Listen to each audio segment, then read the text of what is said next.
Eko yakin dalam ayat Al-Quran Allah berfirman, la in syakartum la azidannakum.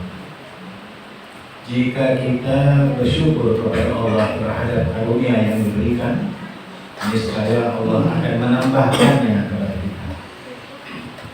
Wa la in kafartum min adzabi lasyadid.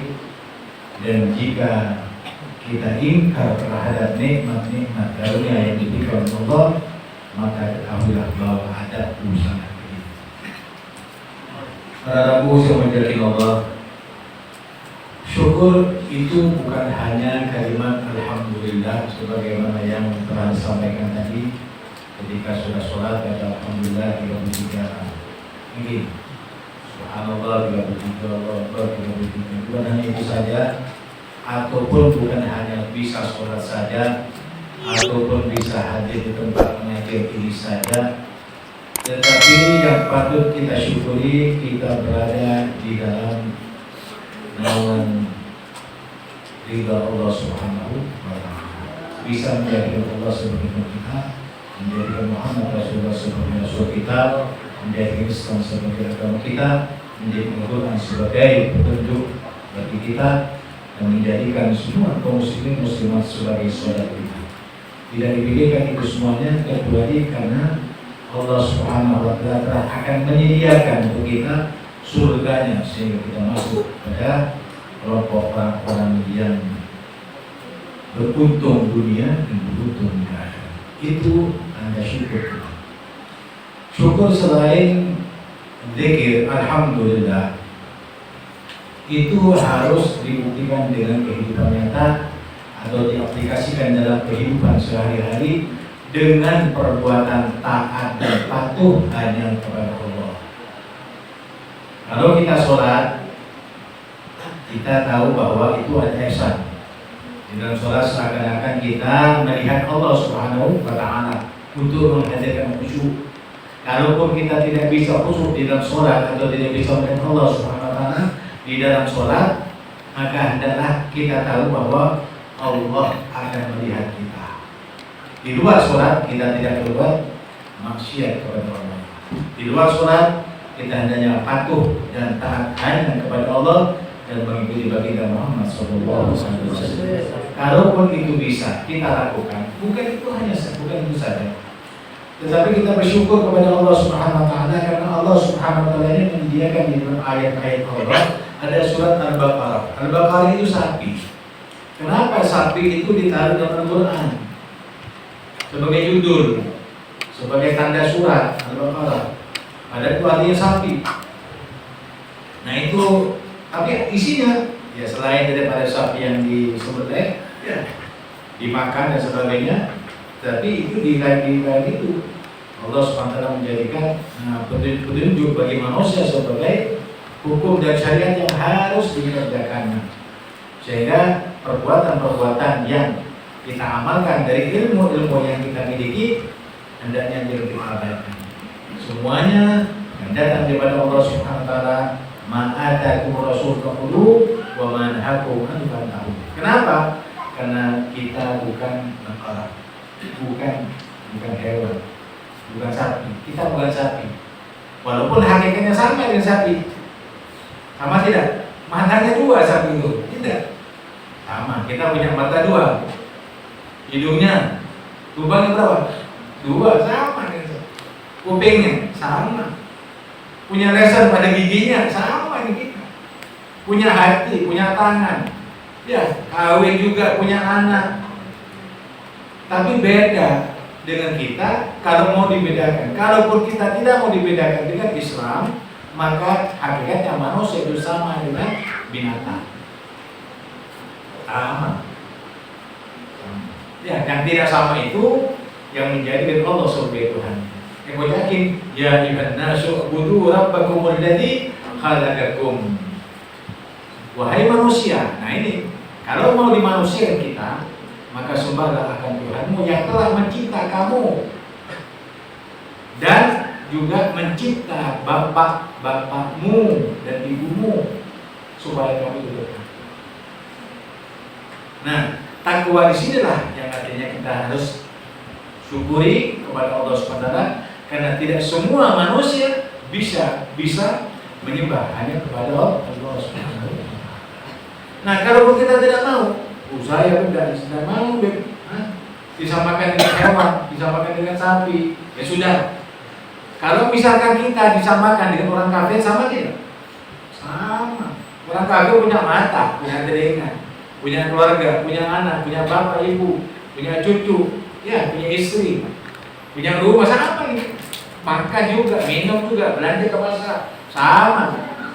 Yang tidak sama syariat. Kalau manusia itu tidak mau mengikuti syariat Nabi Muhammad SAW, itu sama dengan binatang. Jadi orang kafir itu sama dengan binatang. Bahkan di detik itu dikatakan sama dengan anjing dan babi. Kenapa? Karena mereka itu tidak menyembah kepada Allah Subhanahu wa taala. Sehingga Allah tidak mau menjadikan mereka manusia dimanusiakan, sehingga disamakan dengan hayawan. Makanya dikatakan di sana al-baqarah. Karena seperti itulah kita bersyukur kepada Allah Subhanahu wa taala, kita bukan orang kafir. Nah, orang Islam ini yang sudah mengikuti kepatuhan dan perintah Allah Subhanahu wa taala dengan ketaatan, maka dalam kehidupan sehari-hari kita harus patut bersyukur kepada Allah Subhanahu wa taala. Karena syukur itu akan menambah. Tidak ada proses manusia dari kecil, dewasa, masa tua, ya, yang permasalahannya itu tidak diselesaikan oleh Allah Subhanahu wa taala. Tidak ada manusia di dunia ini hidup kecuali ada jalan keluarnya. Karena itu dikatakan bahwa manusia itu sudah ada jalan-jalannya. La yukallifullahu nafsan illa wus'aha. Allah tidak membebankan kepada seseorang apa yang tidak dia sanggup memikul. Jadi setiap kita itu ada kesulitan. Jangan berkeluh kesah, diam saja. Diam saja. Ya, seperti ini, ya, kita misalkan disuruh bersyukur kepada Allah dengan cara yang tiga. Kita mencapai kepada takwa itu tiga perkara. Yang pertama adalah istiqamah. Istiqamah itu khairun min alfi haram. Jangan cari orang lain. Kewajiban itu masing-masing kamu tuh ada. Masing-masing kamu ada. Istijabah doa itu pasti ada. Tidak ada kesulitan yang tidak diselesaikan oleh Allah SWT karena kamu telah meminta kepadanya. Kamu dulu misalkan, kalau saya ambil contoh di SD, ketika mau keluar menjadi mau lulus, itu susahnya setengah mati. Tetapi sudah diluluskan, ingat susahnya. Tidak ingat. Masuk SMP, tes lagi, minta doa lagi, minta doa lagi, doakan lagi, doakan. Sangat susah lagi. Ketika masuk, waduh, alhamdulillah. Naik lagi ke SMA, terus begitu. Tidak ada manusia dan di antara kita itu yang disulitkan oleh Allah kecuali sekedar kesanggupan. Dan semua diselesaikan dengan secara sempurna masing-masing. Oleh karena itu jangan berkeluh kesah. Sabar. Nah, Allah Subhanahu wa taala menyatakan sholat sampai 5 waktu sholat dalam satu hari. Kenapa? Kok terus? Sudah beb, kemarin kan sudah sholat isya, sekarang sholat lagi. Sudah beb kemarin kan sholat subuh, sekarang sholat lagi. Kemarin sudah beb sholat zuhur, kenapa sekarang sholat lagi? Allah itu tidak pernah memberikan kepada kamu komentar. Saya berikan nikmat kepadamu, saya begini, tidak. Tetapi Allah menyatakan, jika kamu bersyukur terhadap apa yang aku berikan kepadamu dengan keimanan, keislaman, lalu kamu melaksanakannya, aku tambah kebaikannya. Orang yang bisa sholat di waktu itu pasti dia akan bisa mengerjakan sholat sunnah. Orang yang bisa berpuasa di bulan Ramadan pasti dia akan bisa melaksanakan puasa sunnah. Barang siapa yang bisa haji pasti dia akan bisa umrah dan sebagainya. Tidak ada yang tidak bisa di dunia, semua bisa. Tinggal kita minta, dan minta itu harus sabar. Karena permintaan dengan sabar itu lebih dicintai oleh Allah Subhanahu wa taala daripada kita meminta kepada Allah, ya Rabb, sekarang ya Allah beri itu cemat ya Allah. Terus minta boleh benar. Tapi kalau minta ya Rabb, lebih ya abdi ya salto tak mintalah padaku, aku beri kamu. Minta ini Allah, kita beri boleh, kita beri. Kenapa? Karena masih rindu kepada suara. Karena orang yang memohon kepada Allah daripada hamba-hamba Allah dari umat Muhammad SAW pasti dia akan menyebut kekasihnya. Allahumma shalli ala Muhammad wa ala Muhammad. Ya Allah, Rasulullah wa ala Muhammad. Pasti begitu. Dari sebab itu Allah tidak beri, bukan tidak kasih, bukan tidak mampu memberi. Ya. Tetapi kalau kamu diberi oleh Allah SWT apa yang kita minta, lalu kamu menjauh kepada Allah, itu lebih jelek daripada meminta kepada Allah tapi tidak diberi. Jadi meminta yang tidak diberi itu jangan kamu resah, jangan kamu gelisah. Kenapa? Oh, nih astajib lakum, mintalah kepadaku, aku beri kamu. Jadi semua permintaan itu akan diberi kepada Allah karena kita bersyukur kepadanya. Jadi bersyukur dan meminta, bersyukur, nerima daripada Allah dan memberi kepada yang lainnya, itu syukur. Jadi kalau bersyukur itu dikatakan orang yang hidup hemat itu hemat pangkal gak? Artinya menyelengin itu ya pasti gak? Ya benar. Sama sekali salah. Karena yang dicelengi itu pasti tetap nilainya. Kamu nyelengi 1.000, 2.000 atau 1.000 tiap hari, 10.000, 10 hari berapa? 100.000 tetap. Karena 10 hari dalam sehari 10.000 dapat 100.000 tetap tidak berubah. Tetapi kalau kamu bersedekah, saya syakatum, azidannakum, karena kamu bersedekah 10.000, Allah tambah kepadamu 100.000 seketika itu. Bagaimana kita cara meyakininya? Cara meyakini itu adalah percaya tanpa ragu. Apa yang kita minta pasti Allah beri kepada kita. Hanya saja kamu harus istiqamah.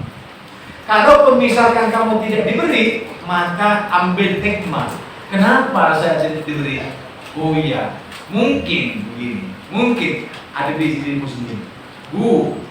Buat fosaku, jaga ini, pelihara ini, introspeksi ini, cek dan dicek bagaimana kehidupannya. Yang selanjutnya, kenapa Allah tidak memberi? Apa kesalahan kita? Cari kesalahan diri kita, bukan cari kesalahan Allah. Bagaimana dengan sholatnya, bagaimana dengan tawadhunya, bagaimana dengan guru-gurunya, dan sebagainya. Bagaimana dengan kepatuhan dan ketaatannya kepada Allah, itu harus diintrospeksi diri sehingga bisa membenahi diri. Nah, ambil hikmahnya, tidak diberi, ambil hikmahnya. Tapi terus istiqamah sehingga hikmah itu berkembang. Kalau sudah berkembang, itu yang ketiga, tingkat yang tertinggi adalah karamah. Karamah itu karim, mulia, dimuliakan oleh Allah SWT. Kenapa? Semua yang diminta pasti diberi oleh Allah SWT seketika itu. Itu kalau sudah orang karamah, itu tidak peduli cacian orang lain, tidak peduli dengan dimuliakan orang lain, tidak peduli dengan apa saja. Tidak perlu pembicaraan baik dari orang lain, tidak mau viral. Orang yang tidak mau viral itu adalah ya, kalau diviralkan ya silakan. Tapi mereka tidak mau, tidak ada dalam hatinya untuk viral. Ya, itu karamah. Karamah itu mulia. Mulia kenapa? Karena dia selalu minta kepada Allah, menyembah kepada Allah, dan juga memelihara diri daripada siksa-siksa Allah Subhanahu wa taala. Nah itu namanya la syakartum la azidannakum. Jika kamu bersyukur, Allah tambah. Ya, kalau misalkan minta kepada Allah, ya Allah, aku dulu pernah Engkau beri kebaikan kepadaku, tapi tidak bersyukur, ya Allah. Mungkin sebab itu ya Allah Engkau murka kepadaku sehingga aku jatuh menjadi melarat seperti ini.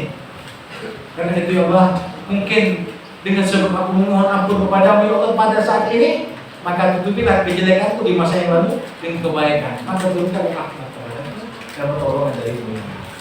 Nah, ketika itu disadari, akan diberikan oleh Allah SWT kecukupan, kebahagiaan yang abadi.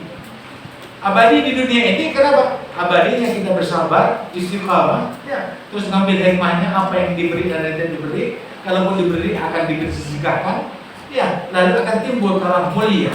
Orang yang memberi itu adalah orang yang mulia. Paham? Jadi kemuliaan itu adalah di sisi Allah SWT. Kenapa? Karena dia istiqamah, belajar, sholat. Sekarang sholat, dipaksakan sholat, cara belajar sholat, rukun-rukunnya sholat, syahnya dan syarat masyhurnya, setelah dilaksanakan, bagaimana cara khusyuknya dikerjakan, habis begitu terus begitu bertingkat. Nah, yang pertama itu dipaksakan, dia paksa dulu. Tetapi kalau kau bisa cara bersedekah dengan 1.000 rupiah, 1.000 rupiah, 1.000 rupiah, kalau sudah terbiasa, buat apa saya 1.000 rupiah? Tak banyak uangnya, kasih aja yang banyak. Nah, ketika tambah kasih yang banyak, tambah kasih yang banyak. Kalau misalkan 10.000 dilipat gandakan 10 kali, dan seterusnya. Sama di Sulawesi. Kalau kita merasa enak di Sulawesi 10.000 kali, maka kita akan tambah 10.000 kali. Allah juga akan tambah lagi terus begitu. Kekuatan itu dari sisi Allah Subhanahu wa Ta'ala. Kebaikan itu dari sisi Allah Subhanahu wa Ta'ala.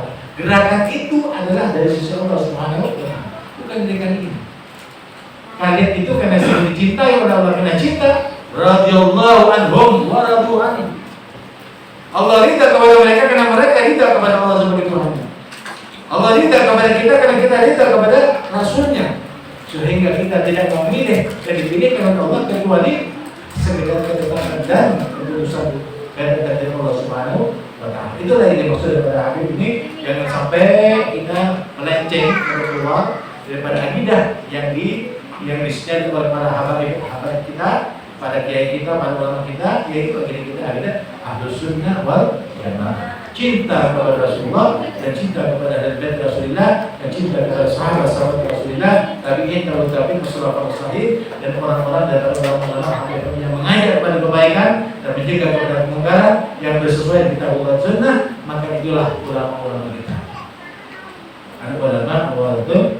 Mudah-mudahan kita mengikuti jalannya para ulama salih, dan mudah-mudahan kita disampaikan sampai berjumpa dengan baginda Muhammad SAW. Walaupun tidak dengan jawatan, mudah-mudahan kita dapat dimimpikan baginda Muhammad SAW sebelum wafatnya dan dimasuk ke surga pada tidak ta'alihim dan nabi muslimin wa syuhada wa salihin wa hasuna wa ulaika rafiqa wa rahmatullahi wa barakatuh.